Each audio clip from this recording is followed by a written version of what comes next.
URL optimise हम पहले कर चुके हैं, जैसा कि मैंने आपको बताया था। आपने सेटिंग में आना है, उसके बाद परमालिंक्स में आना है। ये पोस्ट नेम वाला हमने इसलिए किया था क्योंकि ये एसईओ फ्रेंडली होता है। ये हमारे क्रॉलर को भी समझने में आसानी होती है, और उसके अलावा हमारे जो ह्यूमन यानी कि हमारे विजिटर आते हैं ना, यूजर, उनके लिए भी आसानी रहती है। ये बहुत इजी यूआरएल होता है। ये देखे ना, हमारी साइट का नेम आ रहा है, उसके बाद वो सिर्फ हमारी पोस्ट का नेम बताएगा। पोस्ट अगर होगी तो पोस्ट का, पेज होगा तो पेज का नेम बताएगा बस। और कोई इसमें फजूल चीज नहीं आएगी। तो हम यूआरएल तो ऑप्टिमाइज कर चुके हैं। उसके अलावा जो यूआरएल हमने ऑप्टिमाइज करना है ना, वो करना है अपनी पोस्ट का। इधर मैं पोस्ट में आता हूँ, तो मैं आर्टिकल कोई भी ओपन कर लेता हूँ। एडिट पर क्लिक किया मैंने।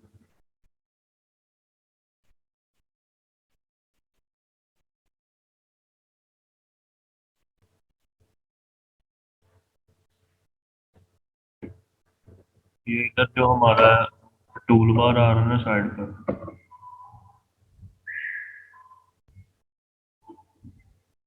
इधर देखते हैं। और ये नीचे दे रहा है परमा लिंक। एडिट पर मैं क्लिक करता हूँ। अगर मैं इसे चेंज करना चाहूँ तो मैं कर सकता हूँ। हमने जब भी एक वर्ड लिखना है ना, उसके बीच में डैश डालनी है क्लास में। जैसा कि ये डली हुई है dash, start your on food truck business. अच्छा, हमने ना कोशिश करनी है कि आप इसे भी, ये कुछ ज्यादा बड़ा यूआरएल लग रहा है मुझे। आप सिर्फ है ना इसमें मेन चीज लिख रहे हैं, जो मेन बात हो रही है आपके आर्टिकल में। इधर मेरे आर्टिकल में बात हो रही है start your on food truck business. ये मैं इतना ही रहने दूं अच्छी बात है, लेकिन ये आपने जब आर्टिकल करना है ना पब्लिश, जब आप इधर पेस्ट करेंगे आर्टिकल और पब्लिश करेंगे, स्टार्ट में आपने कर लेना है, इंडेक्स होने से पहले चेंज करना है। इंडेक्स होने के बाद करेंगे तो 404 एरर आएगा।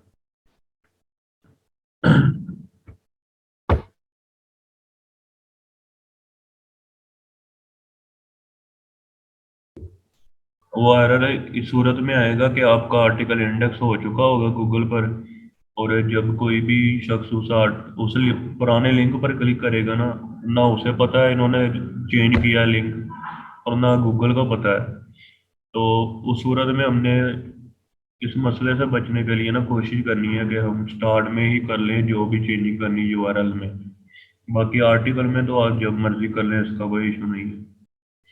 लेकिन ये जो हमारा मेन यूआरएल है ना, जैसे हमने ना शॉर्ट सा ही रखना है मेन, बस आप ना इसमें बता देंगे मेरे इस आर्टिकल में मेन चीज है start your on food truck business, तो इतने में चल जाएगा। उसके अलावा हमने कोशिश करनी है कि आपका जो मेन कीवर्ड है ना, फोकस कीवर्ड, वो आपके यूआरएल में आए। तो मेरा फोकस कीवर्ड आ रहा है, ये ज्यादातर आ जाता होता है खुद ही जब आपका टाइटल होता है ना, H1 जो होता है, वो ही आपका यूआरएल बनाता है वर्डप्रेस। तो अक्सर हम जब अपने H1 टैग में यूज करेंगे, तो इसमें खुद ब खुद ही आ जाएगा हमारा मेन कीवर्ड भी। तो ये हमारी हो गई यूआरएल ऑप्टिमाइजेशन। इसके बाद दूसरा स्टेप है हमारा टाइटल टैग। टाइटल टैग होता है, इधर मैं चलता हूँ। वर्डप्रेस पर तो हमारा ये वाला टाइटल टैग है। ये जो ऊपर टाइटल है ना, इसे टाइटल टैग कहते हैं। और HTML की लैंग्वेज में से H1 टैग कहा जाता है, यानी कि हेडिंग वन टैग। इस टैग की खासियत ये है कि ये हमारे सर्च इंजन के जो क्रॉलर आते हैं ना, उनको बताता है कि इनका आर्टिकल इस टॉपिक के रिलेटेड है। हमारा H1 टैग हमारे पूरे आर्टिकल को बयान कर रहा होता है। तो इस H1 सिर्फ एक होना चाहिए हमारे आर्टिकल में, इसके अलावा हमने कोई और H1 टैग ऐड नहीं कर। अगर दो ऐड कर देंगे तो गूगल को या किसी भी और क्रॉलर को लगेगा कि इनकी इस पेज पर है ना, एक ही आर्टिकल में दो टॉपिक बयान हो रहे हैं। तो ये अच्छी बात नहीं होती। H1 टैग सिर्फ एक।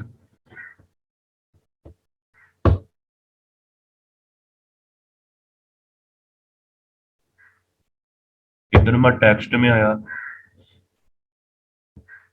ये मेरा सारा कोड बयान इधर मेरा कोड दिखा रहा है ये, लेकिन उसने इसका कोड नहीं दिखाया मुझे H1 का।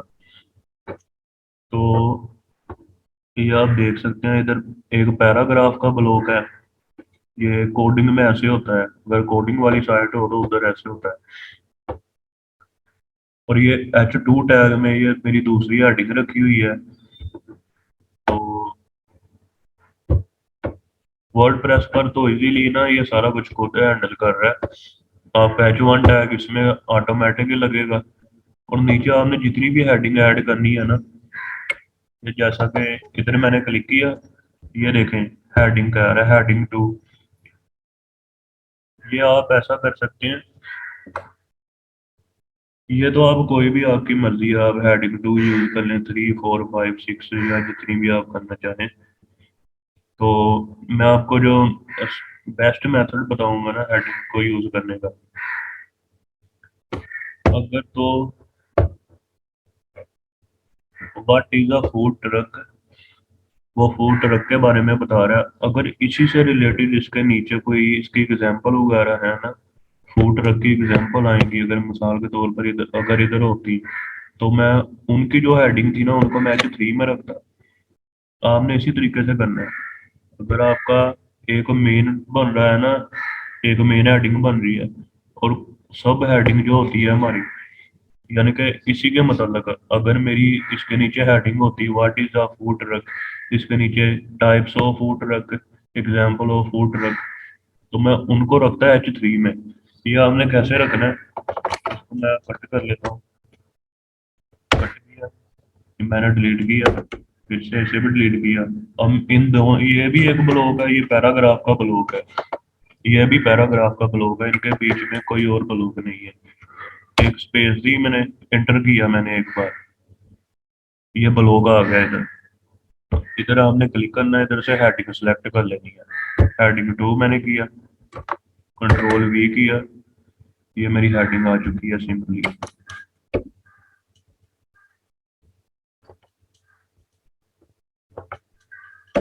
इसी तरीके से ना ये वाली भी मेरी नीचे सारी हेडिंग शो हो रही है।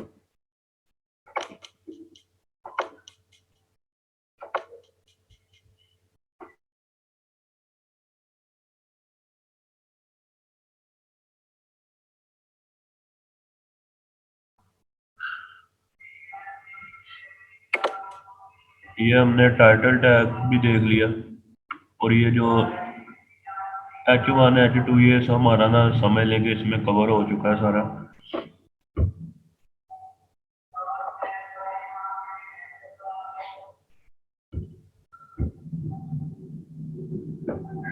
इसके अलावा हम देख लेते हैं मीटा टैग्स को।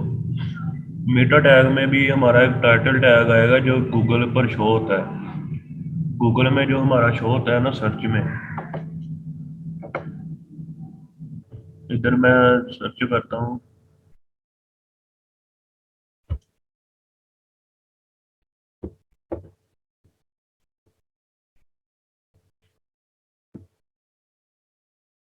ये वाला जो मेरा टाइटल शो हो रहा है ना, इसे मीटा टाइटल भी कह सकते हैं, मीटा टाइटल।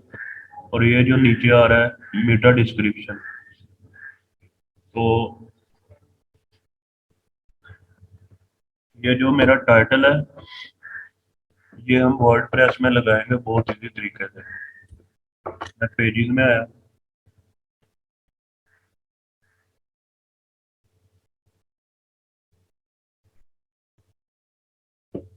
ये अगर मैं अपने होम पेज का लगाना चाहता हूँ ना, इधर मैं एडिट पर क्लिक करूंगा,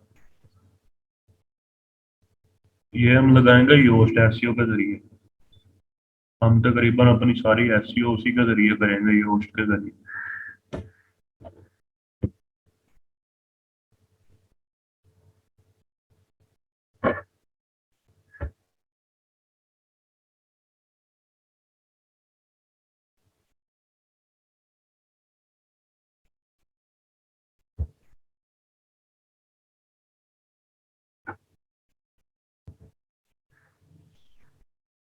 ये आप देख सकते हैं इधर योस्ट, हमें ये योस्ट का सेक्शन है पूरा। ये योस्ट हमें दे रहा है इधर ये तीन चीजें ना जो हमारी शो होती हैं इधर प्रीव्यू में गूगल पर। ये मेरा होम पेज है, मैं ये सबको डिलीट कर देता हूँ। ये आपको प्रीव्यू दिखा रहा है लाइव, ये मेरा खाली हो चुका है। अगर मैं ना इधर कुछ भी लिखूं, मैं ऐसे कर दूंगा पब्लिश, तो ये ऐसा करेगा, ये मेरे पेज के नेम को यूज कर लेगा। मेरा पेज होम पेज है, उसका डिफॉल्ट नेम आएगा मेरी साइट का नेम, तो वो साइट का नेम यूज कर लेगा। इसी तरीके से कोई पोस्ट पर अगर मैं नहीं लगाता, तो पोस्ट का जो H1 टैग होगा ना, ये उसे यूज कर लेगा। तो आपने अपनी मर्जी का इधर रखना है। ये जो रिकमेंडेड है ना 55 करेक्टर्स का है। करेक्टर, ये प्लीज लिखा हुआ है ना, इसमें करेक्टर है। P 1 करेक्टर है, ये जो L 2 करेक्टर है, E 3 हो गए। इसी तरीके से ये 6 करेक्टर हैं प्लीज में। सामने 55 जो है ना रिकमेंडेड है। तो ये आपको नीचे एक बार शो करवाएगा जब आप लिखेंगे इधर कुछ भी। अगर मैं अपनी मर्जी से कुछ लिखूं, नीचे बार चलेगी। जब तक ये ग्रीन रहे तब तक ठीक है। अगर ये ग्रीन से कोई कलर चेंज कर जाए, तो आपने शॉर्ट कर देना अपने टाइटल को। ये मेरा होम पेज है। अगर आप चाहें, इंसर्ट वेरिएबल आ रहा है, वो कह रहा साइट टाइटल। इसे मैं इंसर्ट वेरिएबल करूंगा, सेपरेटर। सेपरेटर आ चुका है। आप सेपरेटर के साइन को भी चेंज कर सकते हैं। ये योस्ट के जरिए हो सकता है, तो मैं योस्ट की भी सारी सेटिंग आपको बता दूंगा। इंसर्ट वेरिएबल, ये जो टैग लाइन होती है ना हमारी, ये मैं शो करवाना चाहता हूँ। तो ये मेरा हो गया टाइटल। ये नीचे स्लग आ रहा है, स्लग ये वाला होगा आपका, इसे ब्रेड क्रम नेविगेशन भी कहा जाता है। ये भी योस्ट ने खुद ब खुद ऐड कर दी है। ये वाली जो शो हो रही ना इधर, अगर ये ना हो तो अक्सर आपने देखा होगा जो यूआरएल शो होते हैं बाकी साइट्स के, कई होती हैं जो ब्रेड क्रम नेविगेशन नहीं यूज करती। तो ये मैं आपको बताऊंगा टेक्निकल एसईओ में, ये उसका पार्ट है। उसकी डिटेल्स उसमें बता देता हूँ, ऐड करने का तरीका आप देख ले अभी। इधर स्लग आ रहा है, इधर आपने ना शॉर्ट सा स्लग लिख देना है। तो ये मेरा होम पेज है। मैं ऐसा करता हूँ, इधर लिख देता हूँ होम पेज। ऐसे शो होगा ये गूगल में। मेरा डिस्क्रिप्शन पूछ रहा है कि आपने आपका जो भी पेज है या जो भी पोस्ट है, आपने इंटरेस्टिंग सी एक मेटा डिस्क्रिप्शन लिखनी है। इंटरेस्टिंग सी लिखनी है आपने। और ये बाद में मैं आपको बताऊंगा, हम कीवर्ड भी अपना इसमें यूज कर सकते हैं, और ये रिकमेंडेड भी है। चलिए ऐसा करते हैं। ये तो होम पेज है ना, चलिए हम बाहर में ना किसी पोस्ट पर, पोस्ट का हम लिखेंगे मीटा डिस्क्रिप्शन। उसमें हम ना बड़े ही यूनिक तरीके से अपना कीवर्ड यूज करेंगे, मेन कीवर्ड। ये भी आप लिखते जाएंगे, नीचे बार आती जाएगी। मैं लिख देता हूँ daily news mania.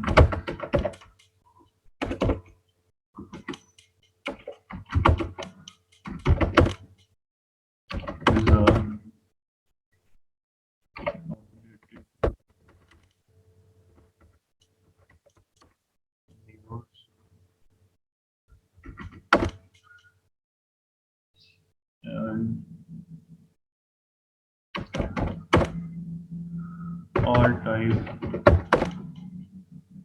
Of article, ऐसे मैं कुछ भी लिख देता हूँ। ये जिनकी साइट है वो बाद में अपनी मर्जी से लिख सकती है। तो ये अभी मुझे दे रहा है, ऑरेंज कलर की दे रहा है बार। वो कह रहा है कि ये कम लिखी है मैंने। ये जितनी मैं लिखता जाऊंगा, तो नीचे ना ये जब तक हो जाएगी ग्रीन हो जाएगी, उस पर मैं स्टॉप कर दूंगा।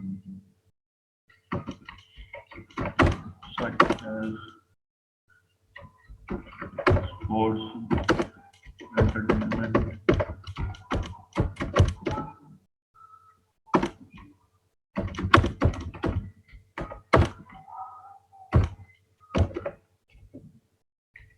अभी भी ये कम है, तो इधर मैं कर देता हूँ फैशन।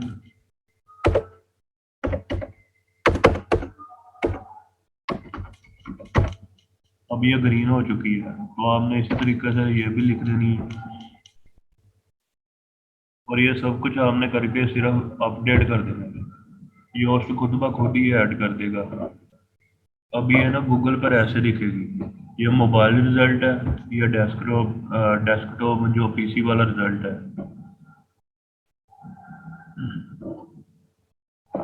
और आप होम पेज का भी कोई ना फीचर इमेज लगा सकते हैं। आप इधर कोई फीचर इमेज लगा सकते हैं, आपकी सर्च बार में शो होगा वो भी। तो आप अपना साइट का जो है ना लोगो वो भी लगा सकते हैं। तो ये मैंने लोगो लगा दिया। ये मुझे कोई साइज का इशू दे रहा है।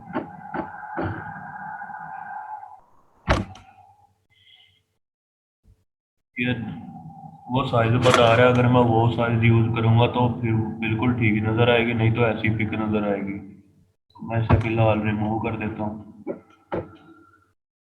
और उसके बाद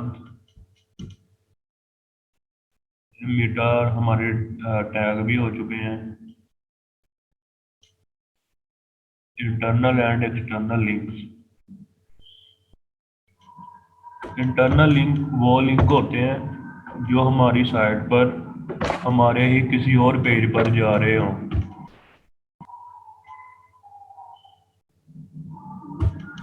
ये बहुत इंपॉर्टेंट चीज़ है, एसईओ के पर्सपेक्टिव से आपने इंटरनल लिंकिंग करनी है। ये क्यों करनी है, गूगल हमें खुद रिकमेंड करता है, क्योंकि गूगल के लिए हमने आसानियाँ पैदा करनी है। गूगल का क्रॉलर आए हमारी साइट पर, उसे हमारे एक पेज से दूसरे पेज का लिंक मिले, दूसरे से तीसरे का मिले, वो लिंक बाय लिंक जंपिंग करता है गूगल का क्रॉलर। या कोई भी और क्रॉलर क्रॉलर आएगा ना किसी और सर्च इंजन का, ये सब भी ऐसे ही काम करते हैं।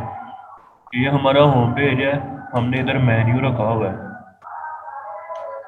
मेन्यू में जब हमारे होम पेज पर आएगा ना क्रॉलर, उसे इधर से हमारी पूरी वेबसाइट के लिंक मिल गए, तो उसे ये भी आसानी होगी, जब वो इसे क्रॉल करने आएगा वो इन सब में एंटर हो जाएगा इजीली। और इनमें जाएगा तो अगर वो इधर आएगा हेल्थ में, हेल्थ वाली कैटेगरी में जाएगा, इधर जितने भी आर्टिकल पड़े होंगे उसे इन सब का भी लिंक मिल जाएगा।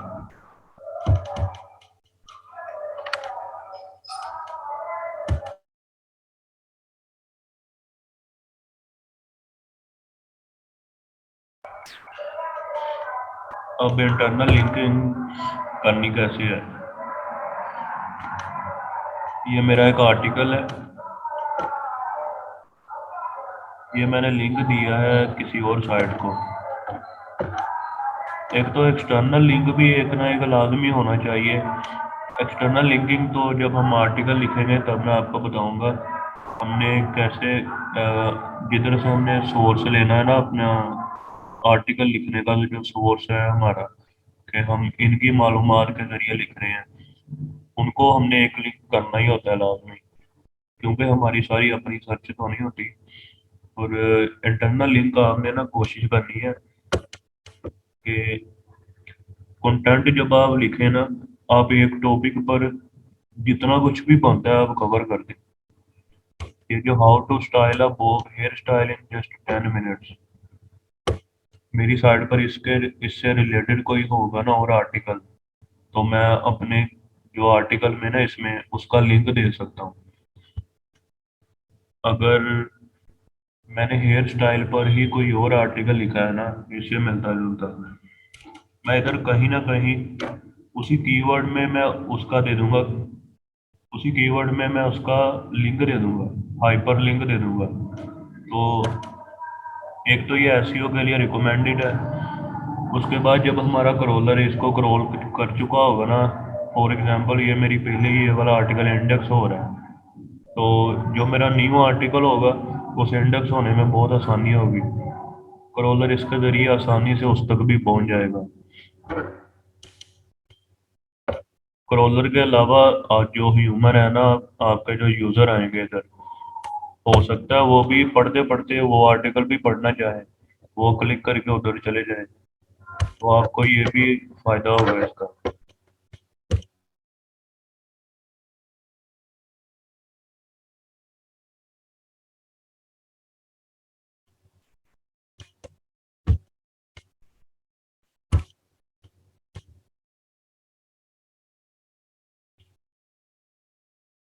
और एक्सटर्नल लिंक तो होता है जो हमारी साइट से किसी और की साइट पर ट्रांसफर हो, जो जिसमें यूजर हमारी साइट पर एक लिंक पर क्लिक करे, वो किसी और साइट पर लैंड हो जाए, उसे कहते हैं एक्सटर्नल लिंक। तो उसके बाद आ जाता है कीवर्ड डायनेस्टी।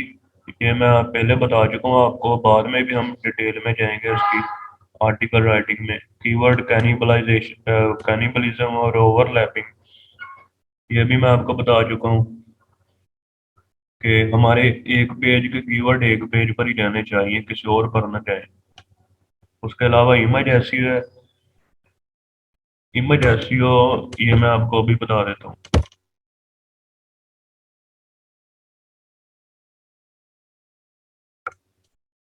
अच्छा, ये जो हमारी साइट होती है ना, इसकी स्पीड बहुत ज़्यादा मैटर करती है।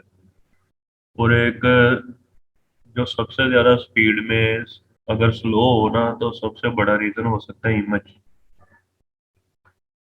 इमेज हमारी साइट पर सबसे ज़्यादा हैवी जो कंटेंट होता है ना, इमेज होता है। ये जो भी आप कह रहे हैं, सबसे हैवी चीज़ इमेज होती है। तो इमेज का जो साइज रिकमेंडेड है ना गूगल की तरफ से, वो है 100 KB। 100 KB से कम हो। और इसके अलावा गूगल हमें ना रिकमेंड करता है, एक फॉर्मेट न्यू आया है, वेब पी। तो आपने सबसे पहले तो एक इमेज आपने ली, अगर पिज्जा में फ्री इमेजेस प्रोवाइड करता है हमें। इधर मैं जाता हूँ,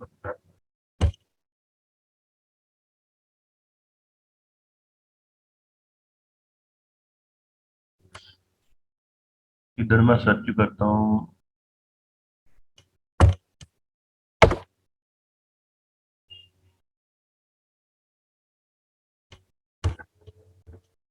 ये मुझे फ्री इमेजेस दे रहा है, मैं कोई भी डिलीट कर लेता हूँ।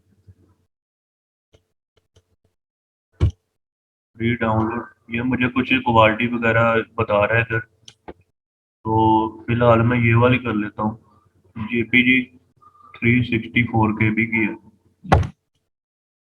ये मैंने इसे कर लिया फ्री डाउनलोड।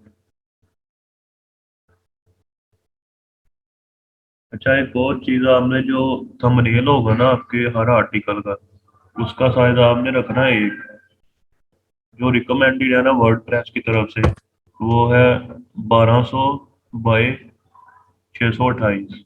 ये आपको कैनवा जो है वो भी प्रोवाइड कर देता है फैसिलिटी के, आप उसी साइज में उधर एडिट कर सकते हैं।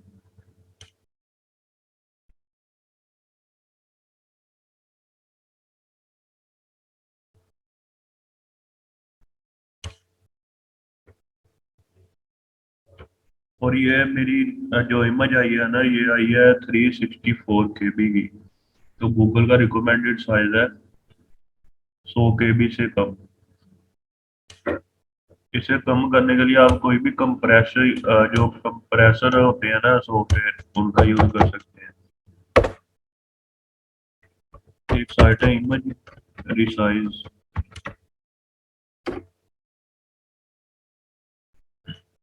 या डॉट कॉम है, या डॉट नेट वाली, ये अच्छी साइट है। आप ये यूज कर लें या कोई भी कर लें। इधर मैं आया अपलोड में। अब मैं अपनी वही पिक इधर करूंगा इंपोर्ट।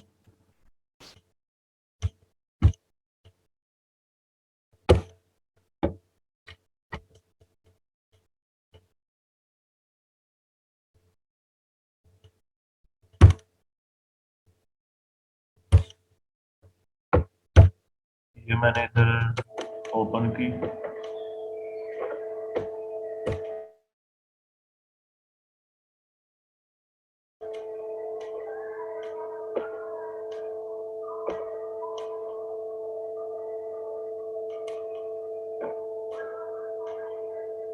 ये इधर अपलोड हो चुकी है इमेज।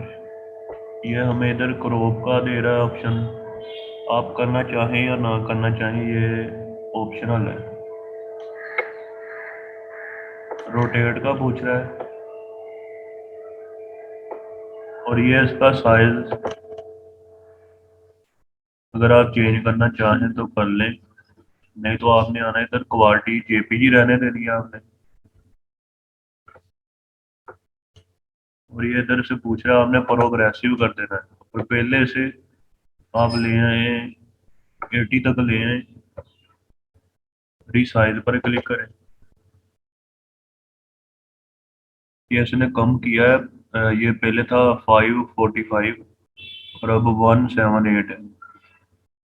मैं मजीद इसे करना चाहूँ तो मैं क्वालिटी थोड़ी सी और 75% कर दूंगा।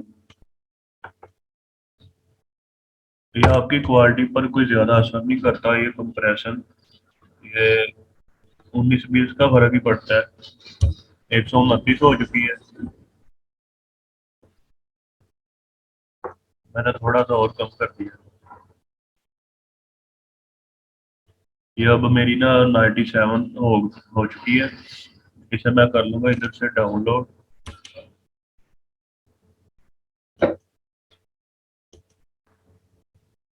अब इसे मैं अपनी साइट पर यूज कर सकता हूँ, इस इमेज को उधर अपलोड करके। और वर्ड प्रेस पर तो ना अब काफी प्लगइन भी आ चुके हैं। इसका यूज आप तब कर सकते हैं अगर आपकी इमेज हो काफी एमबीज में हो, 10 MB में हो, 5 MB में हो, तब आपने इधर से पहले कंप्रेस करना है। और इसके बाद एक प्लगइन है वेब पी कन्वर्टर, शायद इंस्टॉल किया हो मैंने इसमें भी। ये देखो सेटिंग, ये वेब पी कन्वर्टर, इस पर क्लिक करना है।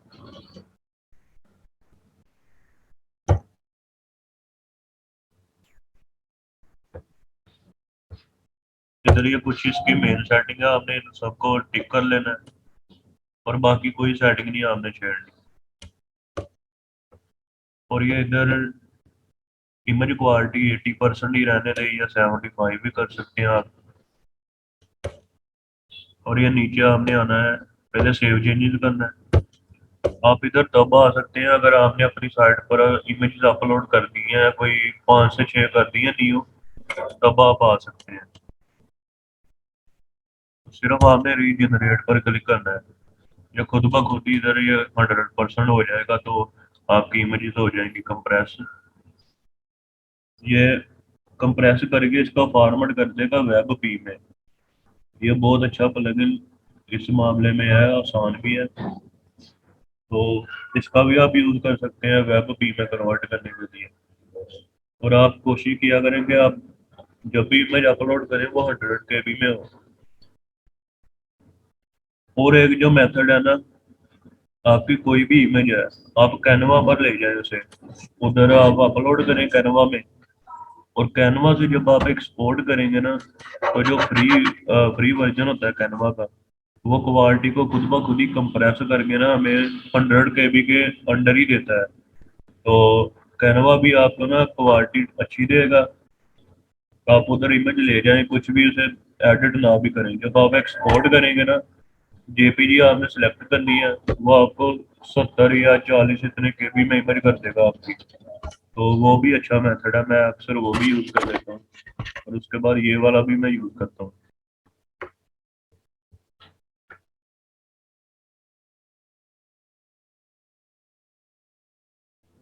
ये नीचे मुझे बता रहा है इसने 80% सेव कर दिया है वेट इमेजेस का, और 6.78 MB ना इसने सेव कर दिया स्पेस।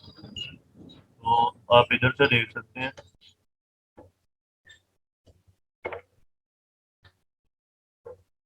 बस ये इतना सा काम करना है हमने, आपकी इमेज कंप्रेस हो जाएगी।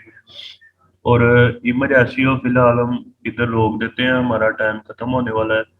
तो कल से, कल इंशाल्लाह बाकी जो इमेज एसईओ में आता है ना, ओल्ड टैग आते हैं, टाइटल वगैरह, डिस्क्रिप्शन, कैप्शन, उनके बारे में डिटेल से हम करेंगे। और अब आप में से किसी का कोई क्वेश्चन है तो जल्दी से पूछ लें।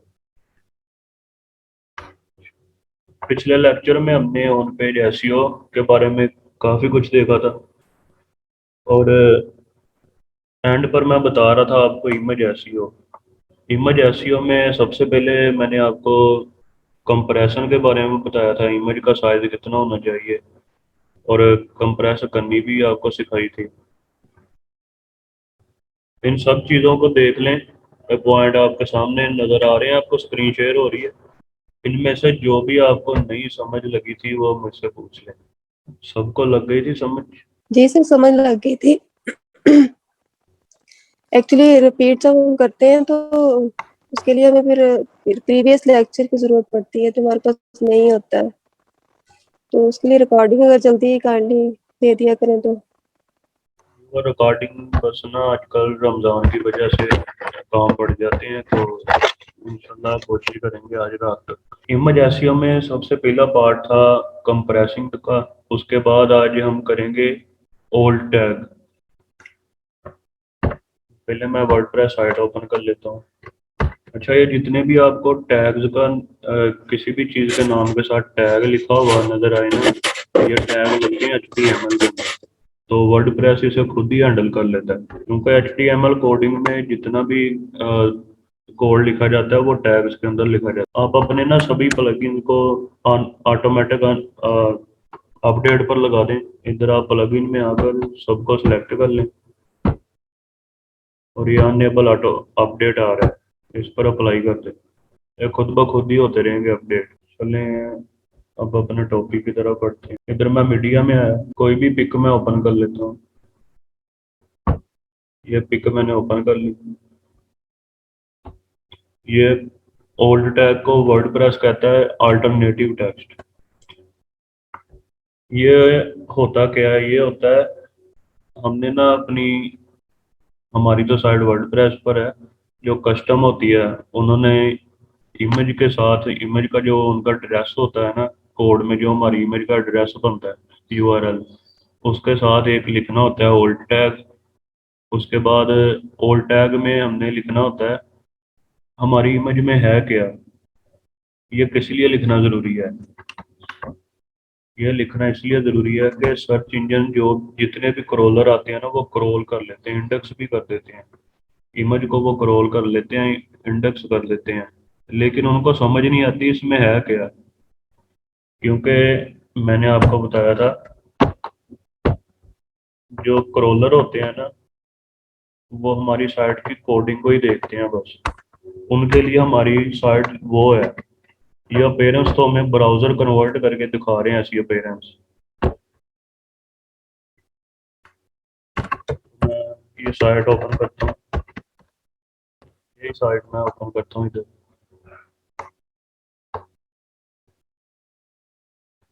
Ctrl+U करके मैं इसका सोर्स कोड ओपन कर लूंगा। ये इस पेज का सारा सोर्स कोड आ गया। आप यही समझ लें कि क्रोलर या गूगल का जो भी बोट आ रहा है ना, वो इसे देख रहा है। उसके लिए हमारी साइट ये है। तो अब मैं ऐसा करता हूँ,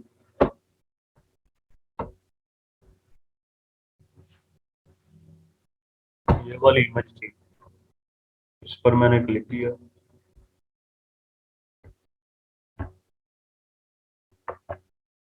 इधर मैंने राइट क्लिक किया, इसे मैं इंस्पेक्ट कर देता हूँ।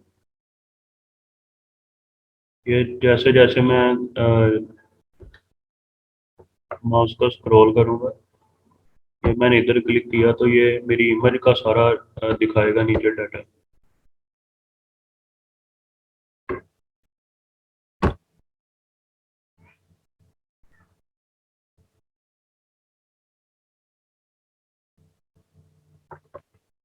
इस पे मैंने क्लिक किया। अब मैं देखता हूँ इसके ओल्ड टैग इधर कहाँ पर शो हो रहे हैं।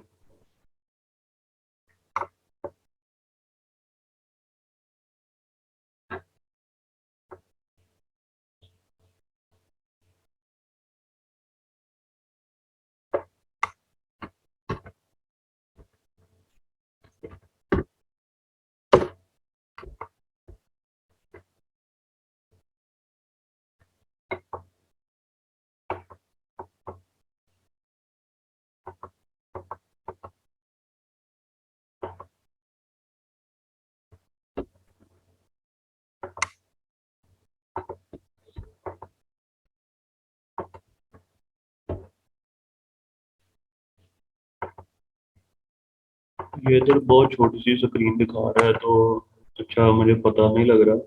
मैं सोर्स कोड ही ओपन कर लेता हूँ इसको।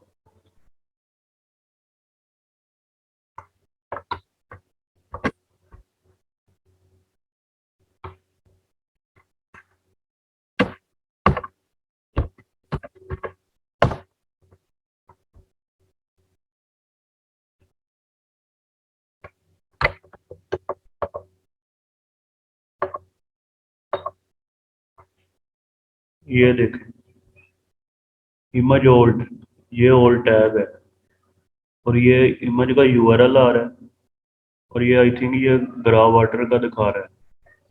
और मैं अपनी उस पिक का निकालता हूँ।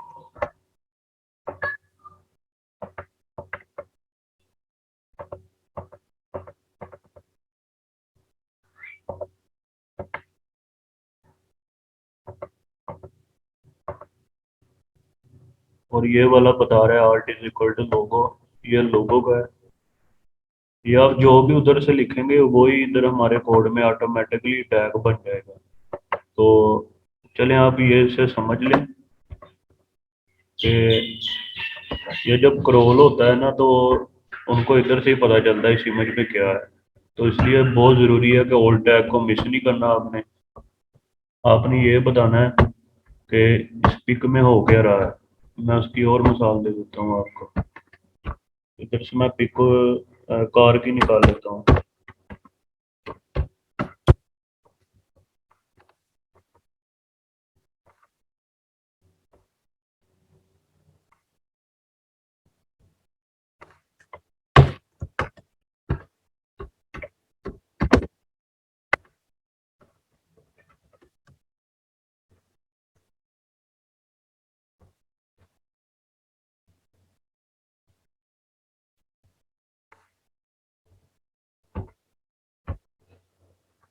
ये पिक है, ये मुझे तो नज़र आ रहा है कि ये टोयोटा करोला की पिक है।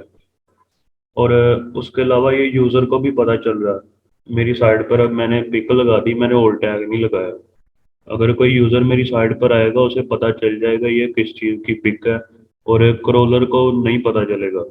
उसे सिर्फ इसका यूआरएल ही शो हो रहा होगा। तो इसलिए ज़रूरी है हमने ओल्ड टैग लगाना है। एक तो हमारी रैंकिंग पर भी इफेक्ट करता है। ओल्ड टैग अगर लगा होगा, हमारे क्रोलर को जो पता है कि ये पिक इस बारे में है। अगर मैं ये वाली पिक अपनी साइट पर यूज़ कर रहा हूँ, तो मैं नीचे ओल्ड टैग में लिख रहा हूँ टोयोटा करोला। तो ये करोलर को बता रहा है कि ये टोयोटा करोला की पिक है। अगर नहीं लिखा होगा तो उसे नहीं पता ये किस चीज़ की पिक है। हो सकता है कोई इधर सर्च करे या इमेजेस में आए। गूगल का जो इमेजेस अलहदा से ये सर्च इंजन है इमेजेस वाला, जो मैंने अभी ओपन किया था, ये वाला। हो सकता है कोई इधर आकर लिखे टोयोटा करोला, तो मेरी साइट पर जो इसकी पिक लगी है वो इधर शो हो जाए, रैंक हो जाए। और बहुत ज़्यादा चांस है कोई विजिट पर क्लिक करे और मेरे आर्टिकल तक पहुंच जाए, वो मेरी साइट पर आर्टिकल रीड करके जाए, इंगेजमेंट कर मुझे दे के जाए। तो इसलिए ओल्ड टैग बहुत ज़्यादा इम्पोर्टेंट है एसईओ के लिहाज से भी, और वैसे भी सर्च इंजन को जितनी ज़्यादा हम डिटेल फ्राहम करेंगे वो भी हमें उतनी अच्छी रैंकिंग देगा। तो इसलिए ओल्ड टैग आपने कोशिश करनी है कि आपका जो मेन कीवर्ड है ना, या आपने जो भी कीवर्ड निकाले हुए हैं अपने आर्टिकल के लिए, उनमें से आपने बिल्कुल जो रिलेटेड है ना, आपकी इमेज के बिल्कुल रिलेटेड होना चाहिए वो टैग। इसका लगा हुआ है make your home more environmentally friendly. ये हमने वैसे टेम्परेरी लगाए थे जब हमने कंटेंट अपलोड किया था आपकी साइट्स पर। तो कईयों के नहीं भी लगाए, वो आप खुद लगाएंगे, आपकी प्रैक्टिस भी हो जाएगी। तो इसमें जो मेन फोकस कीवर्ड है ना, वो यही है, make your home more environmentally friendly. तो ये मैंने ओल्ड टैग तो लगा दिया, लेकिन ये ठीक नहीं है। वो कैसे ठीक नहीं है कि मेरी पिक और इस ऑल्टरनेटिव टेक्स्ट में रेलिवेंसी नहीं है। तो मैंने कोशिश करनी है मेरी जो पिक है वो इसके बिल्कुल रिलेटेड हो। ओल्ड टैग, जो भी ओल्ड टैग का लें या अल्टरनेटिव टेक्स्ट का लें, उसके रिलेटेड मैं कीवर्ड रिसर्च करूंगा, या जो मैंने कीवर्ड रिसर्च की है उसमें मैं देखूंगा कि कोई ऐसा कीवर्ड हो जिसमें मैं अपनी पिक को बयान कर सकूं, और पिक भी आपने बिल्कुल रिलेटेड यूज करनी है। उसके बाद ये टाइटल आ जाता है। टाइटल वैसे देखा जाए ना, इतनी इसकी अहमियत नहीं होती, लेकिन कहीं ना कहीं ये भी आपको थोड़ा बहुत फायदा दे जाएगा। ये यूजर को विजिबल नहीं होता इमेज का टाइटल। ये इधर मुझे विजिबल नहीं हो रहा, या मैं वही आर्टिकल ओपन कर लेता हूँ। ये वाला था, इस पर टाइटल लगा हुआ है लेकिन विजिबल नहीं हो रहा मुझे। तो ये भी आप समझ लें कि आपके सर्च इंजन को बताएगा इसका टाइटल क्या है इमेज का। ये भी आपने कोई, इसमें भी कीवर्ड आपने यूज कर लेना है किसी हिसाब से, रेलिवेंसी को देखते हुए आपने रेलिवेंट सा कीवर्ड यूज कर लेना है। या आप ऐसा करें, जो आपके आर्टिकल का टाइटल है वो भी रख सकते हैं, लेकिन वो तब रखना है आपकी इमेज आपके आर्टिकल से बिल्कुल रिलेटेड हो, रिलेटेड ही होनी चाहिए। क्योंकि अगर हम पिक कोई और यूज कर रहे हैं और आर्टिकल हमारा किसी और टॉपिक पर है, तो यूजर पर इसका ठीक इम्पैक्ट नहीं पड़ता। वो हो सकता है कि वो पिक देख कर आया हो आपका आर्टिकल पढ़ने, उसको नीचे कोई और बात मिल रही है तो वो छोड़ के चला जाएगा। उसके बाद ये कैप्शन है। कैप्शन ये जो आपके थंबनेल होता है ना, उसमें तो ये यूजर को विजिबल नहीं होगा, ये क्रॉलर को हो जाएगा विजिबल। लेकिन जो आप इमेजेस यूज करेंगे अपने आर्टिकल के बीच में करेंगे, उधर आपका कैप्शन भी शो होगा, और आई थिंक टाइटल भी शो हो जाता है उधर। ये बाद में हम ट्राई कर लेंगे। कैप्शन होता है कि आपने थोड़ा सा बयान करना होता है इमेज को, एक शॉर्ट सी ना हमने लिखना है इसके बारे में, इस हमारी इमेज में हो कह रहा है ये भी आपने। ओल्ड टैग तो ये था ना, हमने कोई कीवर्ड दो तीन कीवर्ड के अंदर बताना है, लेकिन इसमें आपने थोड़ी सी ज्यादा डिटेल दे देनी है। ये अक्सर आपने देखा होगा, आप मैगजीन आप में से कोई पढ़ता हो शायद, पेपर वाली या न्यूज़ न्यूज़ पेपर होता है ना, वो पढ़ते हो आप। उसमें हर इमेज के नीचे छोटा सा कैप्शन लिखा होता है। अगर होता है, अगर कोई किसी भी अदारे का इफ्तिताह हो रहा है तो नीचे लिखा होता है, पिक के नीचे थोड़ा सा उन्होंने ना कैप्शन लिखा होता है कि ये तस्वीर तब खींची गई थी जब इस अदारे का इफ्तिताह हो रहा था। तो इस तरीके से हमने लिख देनी है। और डिस्क्रिप्शन भी ये वर्ड प्रेस वालों ने यूज इधर निकाला है, लेकिन ये HTML में कम ही यूज होता है डिस्क्रिप्शन। आप इधर भी एक्सप्लेन कर सकते हैं अपनी इमेज को थोड़ा सा ना। आप इधर थोड़ी सी लेंथ में भी एक्सप्लेन कर सकते हैं, लेकिन कैप्शन में आपने शॉर्ट लेंथ रखनी है, ज़्यादा नहीं रखनी। तो ये सब चीज़ें आपने इनका ख्याल रखना है। और इमेज का साइज मैं आपको बता चुका था क्या रखना है। और इसके अलावा एक और चीज़, आपने अपनी साइट पर कभी भी ज़्यादा हैवी इमेज नहीं रखनी, भले वो आपकी अपनी इमेज है। जैसा कि ये ग्रा वाटर रखा है, तो इसका साइज 1 to 5 KB है, तो ये भी ज़रा लेंथी है। और मैंने आपको एक प्लगइन बताया था, ये टूल्स में आया, मैं सेटिंग में वेब पी कन्वर्टर, ये आपने लाजमी इंस्टॉल कर लेना है। अगर आपको ये अच्छा नहीं लगता, आप कोई और ट्राई कर लें। ट्राई करते रहा करें प्लगइन्स को आप अपनी जो डेमो साइट है ना उधर।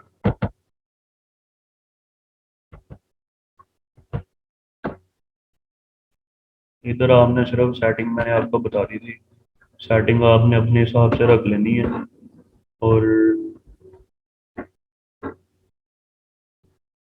इनको आपने सेलेक्ट कर लेना है, ये जो list of supported file extension, list of supported directories, और नीचे रीजनरेट ऑल कर देना है।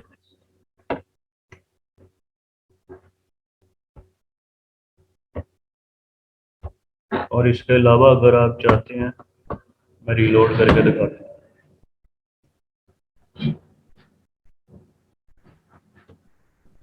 जो आपने पहले की हुई है, हमको आप दोबारा करना चाहें अगर, में जिसे आप पहले भी कर चुके हैं, तो आपने इस पर टिक लगाना है रीजनरेट डाल करके।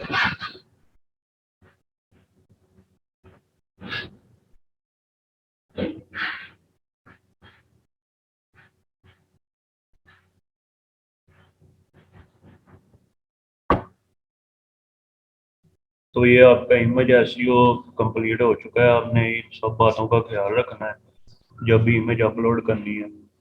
और कोई भी टाइटल डिस्क्रिप्शन आप मिस कर सकते हैं, लेकिन बाकी चीज़ें आपने मिस नहीं करनी।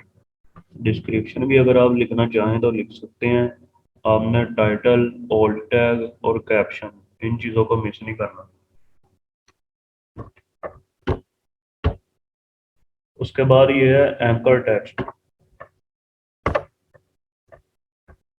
ये वो टेक्स्ट होता है जिसके बीच में आपने बैक लिंक रखा होता है, या हाइपर लिंक भी कह सकते हैं इसे। ये वाला, ये है तो बैक लिंक, इस पर मैं क्लिक करूंगा तो ये कहीं और लैंड करेगा। लेकिन ये जो ऊपर टेक्स्ट है ना, जिस टेक्स्ट के अंदर लिंक है, उस टेक्स्ट को हम कहते हैं anchor text. One way to make the switch to a more environmentally friendly, ये वाला जो मेरा टेक्स्ट है ना, ये एंकर टेक्स्ट है। इसके बीच में एक लिंक है और इसका आपने ख्याल रखना है। आप जिस भी पेज को दे रहे हैं ना लिंक, या आपकी साइट पर है या किसी और की साइट पर है, वो बिल्कुल वो टेक्स्ट आपका रेलिवेंट होना चाहिए। अच्छा, आप जिस भी पेज को या आर्टिकल को लिंक दे रहे हैं, वो भी बिल्कुल रेलिवेंट आपने एंकर टेक्स्ट के एंकर टेक्स्ट भी आपका ना रेलिवेंट होना चाहिए। जैसा कि ये एक पेज है, how to make your home more environmentally friendly. इधर मैं सर्च कर लेता हूँ।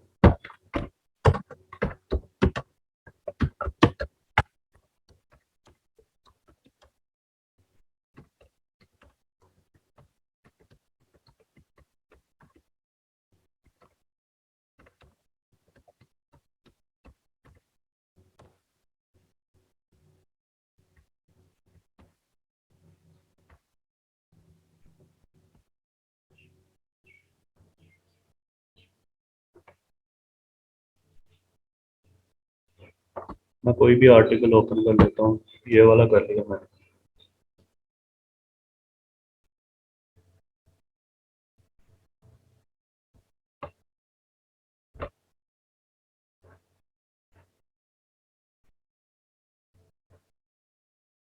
फॉर एग्जांपल अगर मैं लिंक दूं, इस आर्टिकल में मैं लिख दूं अकॉर्डिंग टू इस साइट का नेम ionsolar.com, और मैं इधर लिखकर अकॉर्डिंग टू ionsolar.com, और मैं लिंक दे दूं इस आर्टिकल को। जरा समझे बात को आप अच्छी तरह। मैंने साइट का नेम जो एंकर टेक्स्ट मैंने रखा, इसकी साइट का नेम, जो मेरा एंकर टेक्स्ट है ना, वो मैं रखूंगा अगर इसकी साइट का नेम, और मैं लिंक दे रहा हूँ इस आर्टिकल को। इस आर्टिकल को मैं लिंक दे रहा हूँ तो ये मेरा हो जाएगा इररेलीवेंट। तो ये आपने नहीं करना। इसका भी इम्पैक्ट पड़ता है आपकी एसईओ पर। आपका यूज़र भी डिसअपॉइंट होता है और क्रॉलर भी। आपने अगर इसको लिंक देना है ना इस आर्टिकल को, तो आपने करना क्या है, इसका नेम आ रहा है 20 ways to make your home more eco friendly. इधर अगर मेरे पेज में नेम आ रहा है ना इको फ्रेंडली, तो फिर मैं इसे लिंक दे दूंगा इस आर्टिकल को।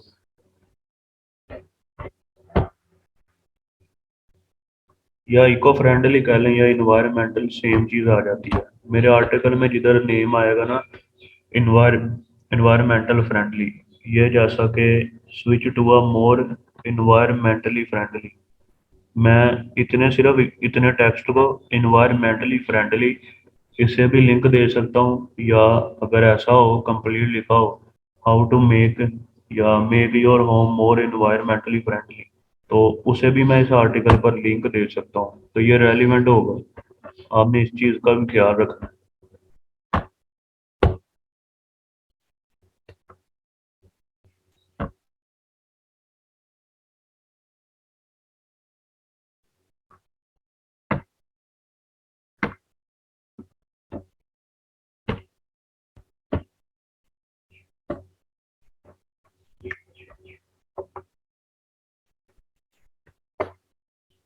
तो ये हमारी होम पेज ऐसी कंप्लीट हो चुकी है।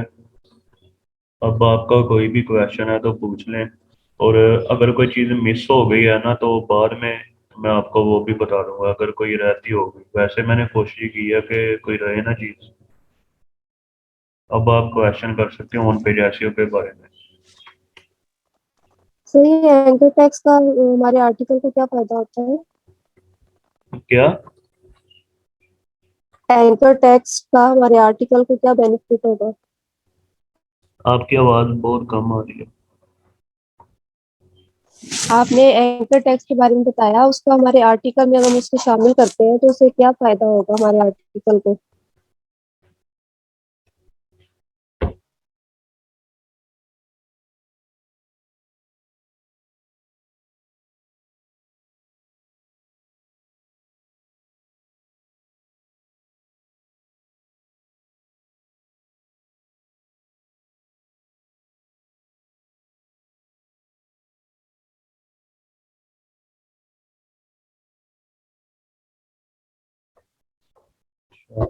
आपका सवाल था कि इसका क्या फायदा है। आपने जब भी कोई बैक लिंक बनाना है तो आप किसी एंकर टेक्स्ट में बनाएंगे।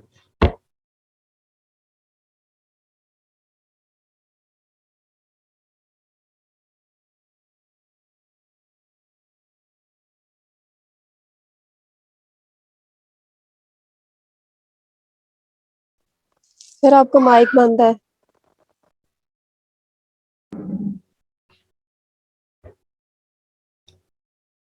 देखा, जब भी कोई बैक लिंक बनाना है तो हम किसी टेक्स्ट में ही बनाएंगे ना। हम वैसे भी लिंक छोड़ सकते हैं किसी का, लेकिन ऐसे नहीं छोड़ना, क्योंकि बिल्कुल रेलिवेंट बनाना है हमने एंकर टेक्स्ट।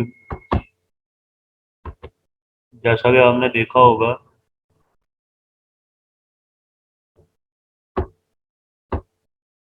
जीपीओबी वालों को तो अच्छी तरह पता होगा लिंक का।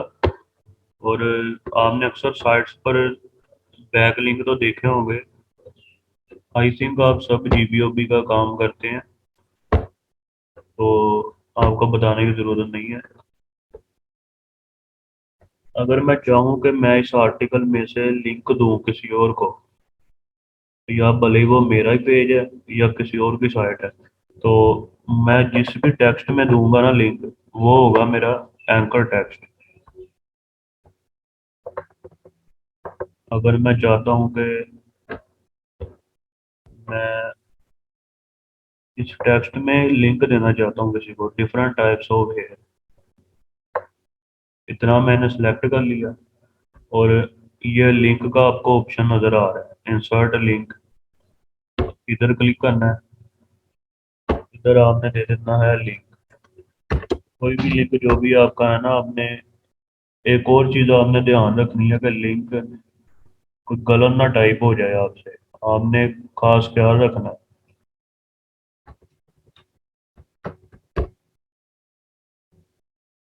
कि मैंने ऐसी अपनी तरफ से कोई लिंक रख दी है, अप्लाई करूंगा मैं, ये मेरा बन गया एंकर टेक्स्ट। इसके बीच में एक बैक लिंक छुपा हुआ है, तो जब कोई इस पर क्लिक करेगा वो कहीं और रीडायरेक्ट करेगा। अब इसकी सेटिंग देख लेते हैं। इस पर मैंने क्लिक किया, ये पेंसिल का मार्क आ रहा है, इस पर मैंने क्लिक किया, ये सेटिंग वाला। इधर मुझे ये सेटिंग दे रहा है, सिर्फ ये दे रहा है open link in new tab. अगर कोई इस पर क्लिक करे तो वो उसी टैब में ओपन हो या एक न्यू टैब ओपन हो। जैसा कि ये एक टैब है, ये दूसरी टैब है, ऐसे न्यू होगी, उसमें लिंक ओपन होगा।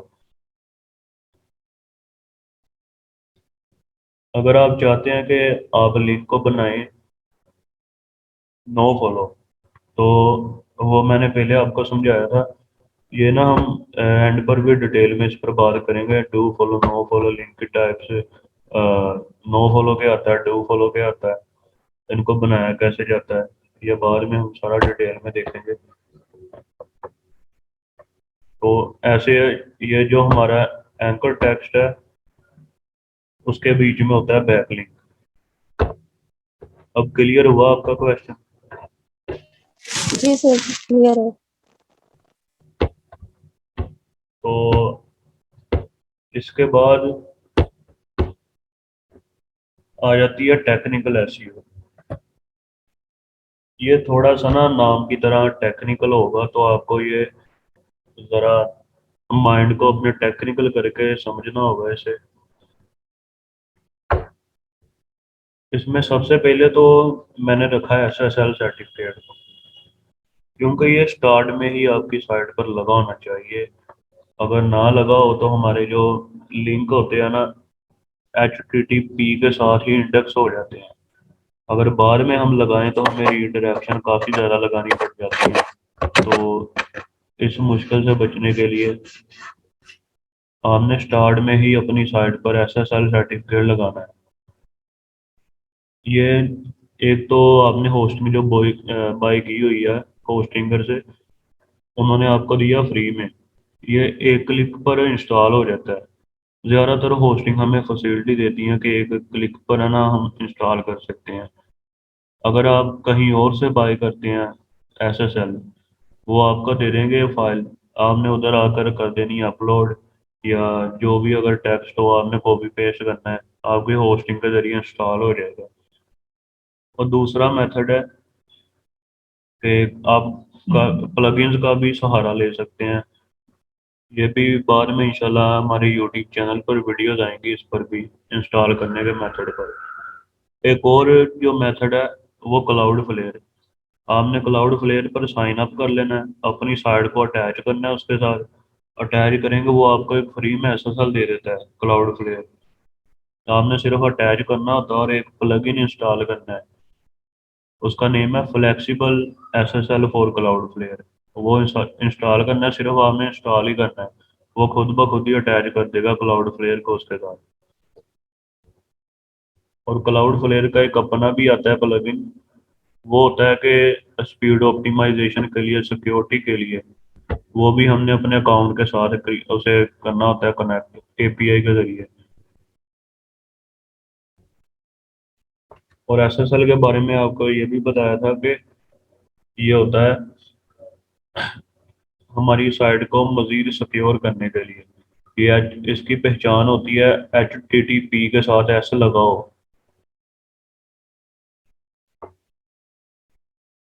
और उसके बाद आ जाता है robot.txt। इसके बाद जो इम्पोर्टेंट चीज़ है ना, उसे मैं इसे robot.txt को समझता हूँ इम्पोर्टेंट चीज़। ये होता क्या है, ये एक होती है फाइल। ये फाइल हमने क्रिएट करके अपनी साइट की डायरेक्टरी, यानी कि हमारी साइट की जहाँ होस्टिंग पर पड़ी हुई है ना फाइल्स, उनका जो मेन फोल्डर है उसमें हमने पेस्ट करना होता है। और ये फाइल काम ये करती है कि आपका जो भी आपकी साइट है, आप चाहते हैं कि उसका कोई पेज है ना कोई ऐसा पेज जो आप चाहते हैं कि इंडेक्स ना करे, गूगल पर रैंक ना हो, तो आप उसको इस फाइल के जरिए स्टॉप कर सकते हैं। ये वर्डप्रेस पर तो बनाना बहुत इजी है। इसे भी हमारा योस्ट एसईओ प्लगइन हैंडल कर लेता है, वो भी मैं आपको दिखाता हूँ कैसे।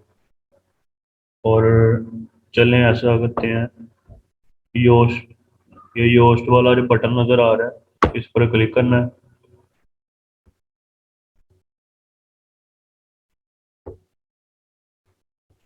इधर आपने आ जाना है टूल्स में।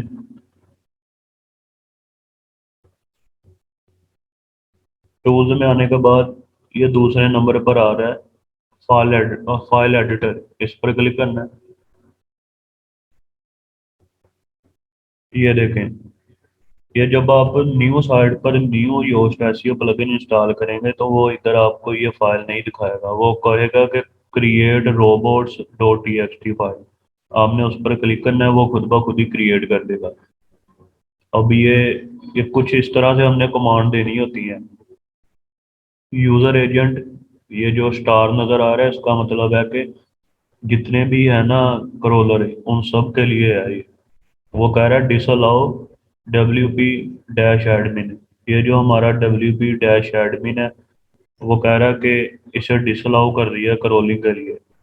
अब हम अपनी मर्जी से कोई भी अगर करना चाहते हैं डिसेबल, तो हमने करना ये है। अगर आप चाहते हैं कि आपकी साइट पर एक पेज है कॉन्टैक्ट अस का, आप उसे चाहते हैं वो गूगल में इंडेक्स ना हो, रैंक ना हो, उसे रोकना कैसे है रैंकिंग से? आपने आना है, इधर सर्च कर देना है रोबोट्स डॉट टी जनरेटर। कोई भी टूल आपने यूज़ कर लेना जो आपको इजी लगे। तो मैं कोई भी ओपन कर लेता हूँ। ये पहले मैंने ओपन कर लिया।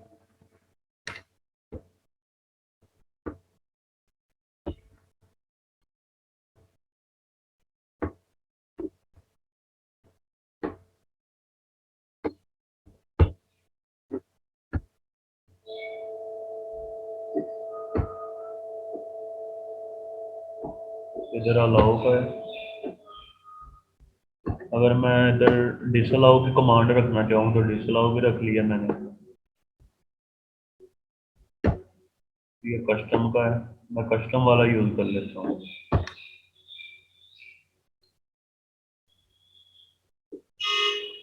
ये सबसे पहले तो हमने देना अपनी साइट का URL। अगर मैं इस साइट के लिए रखना चाहूँ, एंटर डिसअलाउ URL। आप जिस भी URL को डिसअलाउ करना चाहते हैं आपने वो URL रख देना। अगर मैं इस साइट के कॉन्टैक्ट अस पेज पर रखना चाहता हूँ डिसअलाउ, मैंने उसका एड्रेस लिख देना। इधर मैं लिख देता हूँ, पहले साइट का एड्रेस आएगा स्लैश कॉन्टैक्ट अस। ऐसा URL होगा आपके कॉन्टैक्ट अस पेज का, उसे मैं कर देता हूँ डिसअलाउ कर दिया मैंने। और ये एंटर अलाउड URL, इसे मैं स्किप कर देता हूँ। Side map, side map name ये कहाँ से लेना है आपने? ये इधर आना है।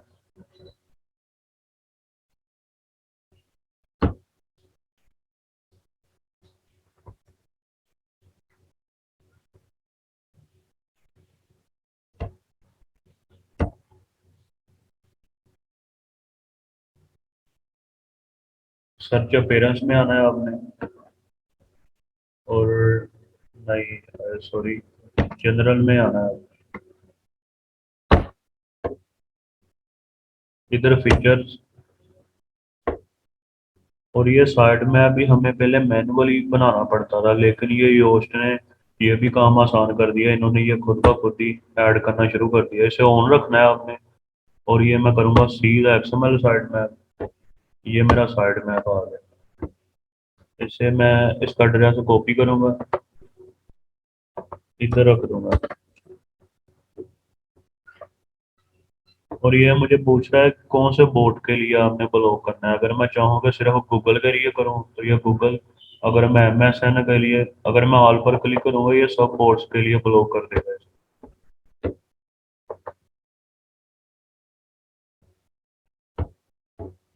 ये मैंने ऐड किया।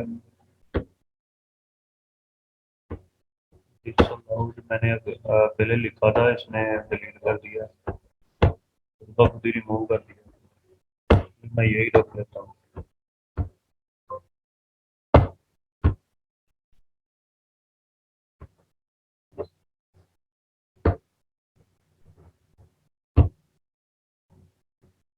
ये इसने मुझे कोड बना कर दे दिया है। अच्छा, ये ना पिछली जो हमारी क्लास है उसमें मैंने बताया था ऑन पेज एसईओ की चेकलिस्ट, यानी कि इसमें हम कौन कौन से काम करेंगे ये मेन ना उनके नेम है ऑन पेज में। और ये पहले मैं आपको इंट्रोडक्शन करा चुका हूँ इसकी कितनी टाइप होती हैं। 3 टाइप होती हैं इसकी, on page, of page, technical. तो सबसे पहले हम करेंगे ऑन पेज, फिर हम जाएंगे टेक्निकल की तरफ, और उसके बाद ऑफ पेज की तरफ जाएंगे। सबसे पहले है यूआरएल ऑप्टिमाइजेशन।